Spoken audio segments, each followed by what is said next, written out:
Howdy folks, Jambareeqi here. Many people have claimed that Disney's The Hunchback of Notre Dame is an underrated masterpiece. But do I agree? Well, let's find out. The Hunchback of Notre Dame is a musical drama. It's set in Paris, which is being ruled over by a gypsy-hating judge called Frollo.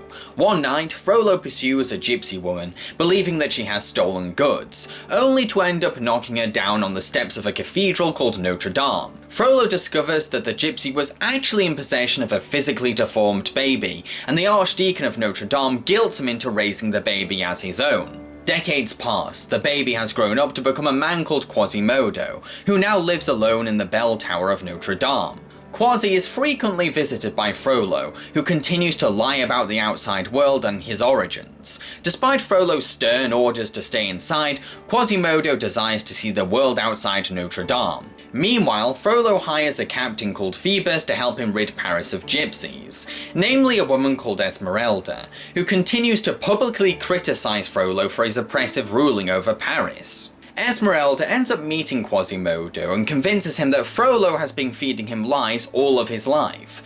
With help from Phoebus, who begins to rebel against Frollo's cruel commands, can Quasi help protect Esmeralda and her people while under the thumb of his cruel adoptive father.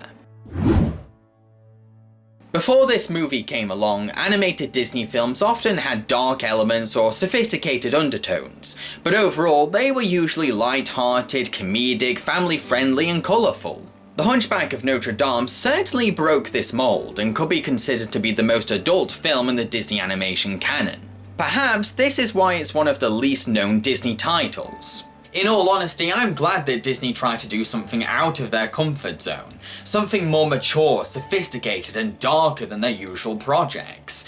It's refreshingly exciting to see a studio challenge themselves like this. This film explores what it means to be an honourable human being. While Frollo convinces himself that he's a righteous man, he continues to commit atrocious acts of cruelty. Quasimodo, Esmeralda and Phoebus, on the other hand, retain human flaws yet display an understanding of ethics and morals. The film cleverly juxtaposes these characters to illustrate what it means to be a good person. This sophisticated philosophical analysis of ethical principles is elevated by the film's jaw-dropping cinematic approach. The swooping camera angles, astoundingly meticulous backgrounds, and grandiose operatic music really help to add a glorious visual presentation to the film. The weight of the characters' conflicts, debates, and emotions are certainly supported by the film's high production values and eye-popping scope. However, I wasn't completely won over by this film, as it does have some problems that hold it back from being something I would call perfect. Most of these issues will be explored as the review goes along, but there's one thing I'd like to address in this segment: the portrayal of characters outside Notre Dame. You see, Frollo spends most of the movie demonizing gypsies and telling Quasimodo that the world outside will hate him for being different. Now, the film wants to prove that Frollo is wrong, but the problem is that the movie often shoots itself in the foot again and again and again. We're meant to believe that Frollo's beliefs are exaggerations, the world isn't cruel enough to shame Quasi for his looks, and gypsies aren't all dangerous people. Yet there are moments where people outside of Notre Dame do display acts of cruelty or inhumanity. Plus, when Quasimodo and Phoebus arrive in the gypsy hideout, they are instantly sent to death without trial. Yes, the gypsies have every right to defend their home, but the fact that they have untrialed barbaric executions in their hideout doesn't exactly disprove Frollo's negative perception of them. Turning the gypsies into a dangerous conflict for our heroes to this level doesn't exactly help us to sympathize with them or side against Frollo. It doesn't help that we both don't get to know many people outside of Quasimodo's bell tower or fully explore gypsy culture. Most of the people outside of Quasimodo's home are nameless extras. Of course, Phoebus and Esmeralda are examples of good-hearted human beings, but I feel like they are clearly outnumbered by the amount of cruel outsiders the film chooses to show. I'm not saying that Frollo's actions and beliefs are justified, far from it. He's a bigoted psychopath. I simply think that the film doesn't try hard enough to counter Frollo's lies and bigotry. You could go as far as saying that the film ends up supporting Frollo at times. I'm going to give 4 points to this film's content. Quasimodo is a shy and quiet man. His submissive and passive nature clearly derives from his oppressive upbringing, yet behind this timid fellow lies a very human individual, one that expresses strong feelings like enthusiasm, guilt, remorse, uncertainty, jealousy, anger and compassion. His sincere kindness makes him lovable, his heroic courage is honourable, and his moments of temper or envy give him a relatability. I'm glad that he's not written as a perfect, cherubic sweetheart, because that would have made him too hard to resonate with. I also really admire his physical strength. He's gained a talent for acrobatics from years of living in the grand architecture of Notre Dame, which he impressively uses to his advantage throughout the film. Although, the fact that Quasi puts many lives in danger towards the end of the film makes me feel uncomfortable. It's out of character and quite disturbing. Frollo is a vicious and unscrupulous man, bent on reserving his self-righteousness, as he uses his power to commit bigoted oppression. He distorts facts and twists the truth to keep Quasi under his thumb or clear his conscience, although, privately, he harbours a sexual lust for the beautiful Esmeralda, which he resents because he finds his attraction to be sinful, especially one towards a gypsy. His sexual confusion, though quite adult for a family movie, certainly adds layers and dimension to him as a character, because it gives a fallacy to his dominating power. His obsession with Esmeralda and sexual guilt drives him into a demented madness as he grows more and more terrifying, slowly abandoning all his values, just so that he can set his sights entirely on Esmeralda. Frollo is a very unlikable screen presence, but his erotic urges make him alarmingly human at the same time. Esmeralda is a beautiful, talented dancer with a tremendous sense of justice and the courage to dare to protest. Her unselfishness and strong empathy for others make her a very noble character. At the same time, she has a wonderful, cheeky sense of humour and a sexual confidence, giving her an attractively charismatic energy. I'm not surprised that so many men fall for her in the film. She's a delightfully charming woman with a heart of gold. Phoebus may be assigned to serve Frollo, but you can tell that he's got a strong moral compass, and he's willing to use his captain position to fend for others. I like that he's thoughtful and clever enough to take advantage of his power to do good, going as far to disobey Frollo. His dry wit also gives him a magnetic appeal, proving that he's got a playful side. The romantic chemistry he develops with Esmeralda is charged with a sexy, humorous and tender energy. Their gravitation towards each other makes sense because they both share a strong sense of justice. The gargoyles of Notre Dame secretly come to life in front of Quasimodo. Many audiences despise the gargoyles, and I can see why. They don't fit well into the serious drama of the film because they stick out like a sore thumb, as they are the only fantasy-based characters and the only ones to provide Aladdin-style pop culture references. This results in lots of tonal whiplash, as their presence doesn't blend well with the rest of the film. Their obnoxious personalities often annoyingly ruin many powerful moments in the film. Their nauseating attempts to be funny irritatingly disrupt scenes that require nuanced sensitivity to work. You can definitely tell that they're only in the film to fit Disney criteria and serve as traditional comic relief characters. But I think that Esmeralda's goat and Phoebus's horse already provide decent comic relief roles, plus their humour is subtle enough to suit the movie's tone. Now, people have guessed that maybe the gargoyles could be in Quasi's imagination, but that theory doesn't make sense, considering that they interact with the outsiders later on in the film. However, I can imagine why some people, especially younger audiences, would like them. Their optimism, cartoony antics and family love towards Quasi could be very comforting to those overwhelmed by the film's dark content. The gargoyles could help to ease the atmosphere for those who struggle to handle the mature themes of bigotry, abuse and oppression. I'm going to give 4 points to the characters. As always for a hand-drawn Disney production, the character animation for this movie is beyond impressive. Every movement is fluid, fanciful and meticulously timed. Each expression helps us to understand characters' thoughts and reactions. Most notably, each character's animation is distinctly different and reflective of their own personalities. From Quasimodo's timidness to Esmeralda's seductive nature, Frollo's spiteful hatred to Phoebus's dry charisma. The Disney animators embrace their characters passionately, indicating a clear understanding of each one's mannerisms and motives. I'm going to give 5 points to the animation. Tom Hulce's soft, tender voice is more than ideal for the sincere but shy Quasimodo. Good morning. Will today be the day?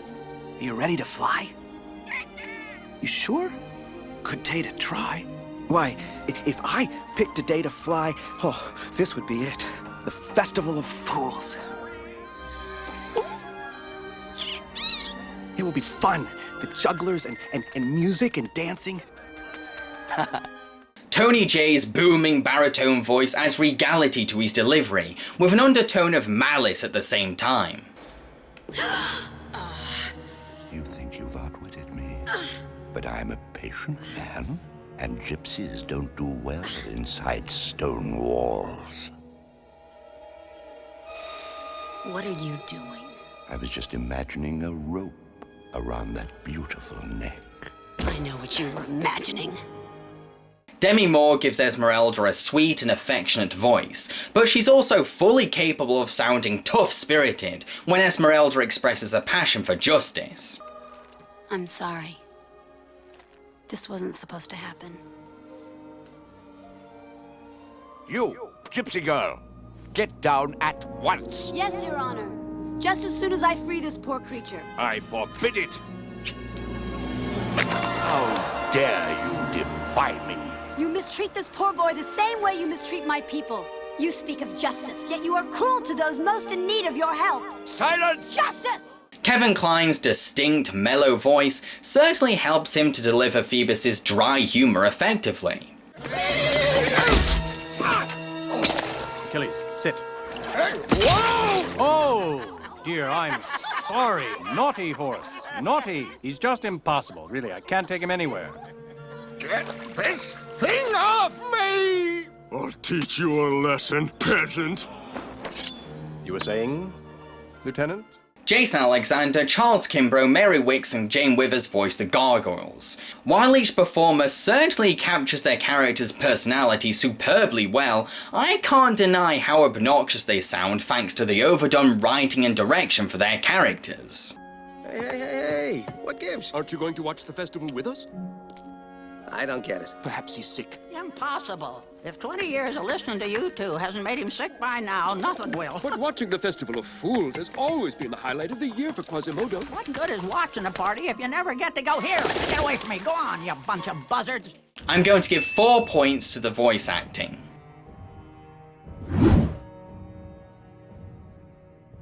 I'm not going to lie, this music score is quite possibly one of my top 10 favourites. Yes, the sweeping orchestral instruments, the earth-shaking Gregorian chants, and the daunting sounds of church bells all add a powerful mood to the film's cinematic scope and scale, while fitting the film's religious themes and brooding tone. Nearly every piece makes me shiver with goosebumps as I feel the weight and gravitas of Alan Menken's gospel compositions. Like many Disney films, this one is also a musical and quite possibly one of Disney's most song-driven films. Some songs even play back to back. I can imagine this frustrating people who aren't fond of musical numbers, but as a musical fan, I love it. Most of the songs are just as solid and jaw-dropping as the score, helping us to immerse ourselves in the characters' inner demons and desires. Each one also has superb build-up, indicating their impending entrance comfortably into the narrative and frequently never feeling out of nowhere.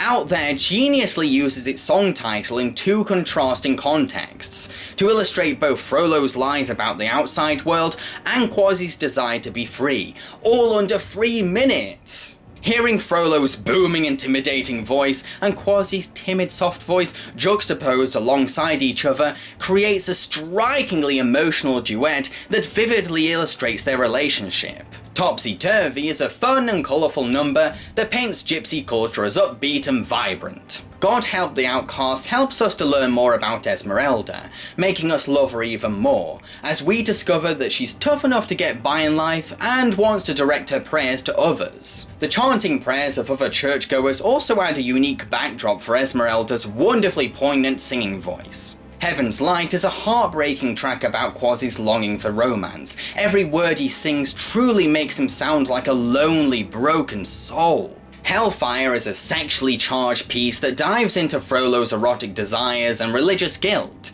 expertly supported by Tony Jay's deep baritone voice. Plus, the powerful images of judging figures and seductive flames really add something to the track. A Guy Like You has a charming Parisian sound, enriched with accordions, but its Aladdin-style visuals and Jason Alexander's wacky singing voice make it inconsistent with the musical tone of the film. The Court of Miracles is certainly bouncy and fun, but it also ends up painting the Gypsies in a very intimidating light, which doesn't help the audience to sympathise with them or prove that Frollo's conception of their culture is wrong. I'm going to give 5 points to the music.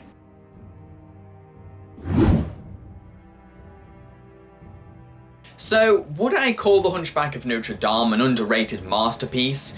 Well, I wouldn't go as far as calling it a masterpiece. It's not exactly perfect, it definitely has problems. But it's certainly underrated. It deserves way more attention and praise for the things it does achieve. It's a powerful and cinematic musical about human ethics that really reaches into your soul. The Hunchback of Notre Dame has gained 22 points, which translates to 4.5 church bell strawberries out of 5. If you enjoy directors Gary Trousdale and Kirk Wise's other movies, Beauty and the Beast and Atlantis the Lost Empire, then you're going to love this movie because it has the same epic theatrical feel. So, have you seen The Hunchback of Notre Dame? If you have, then let me know what you thought of it in the comment section below. In the next episode of Jambareeqi Reviews, I'm going to talk about something very, very, very, very nostalgic. Pokemon, the first movie. Cheerio, folks.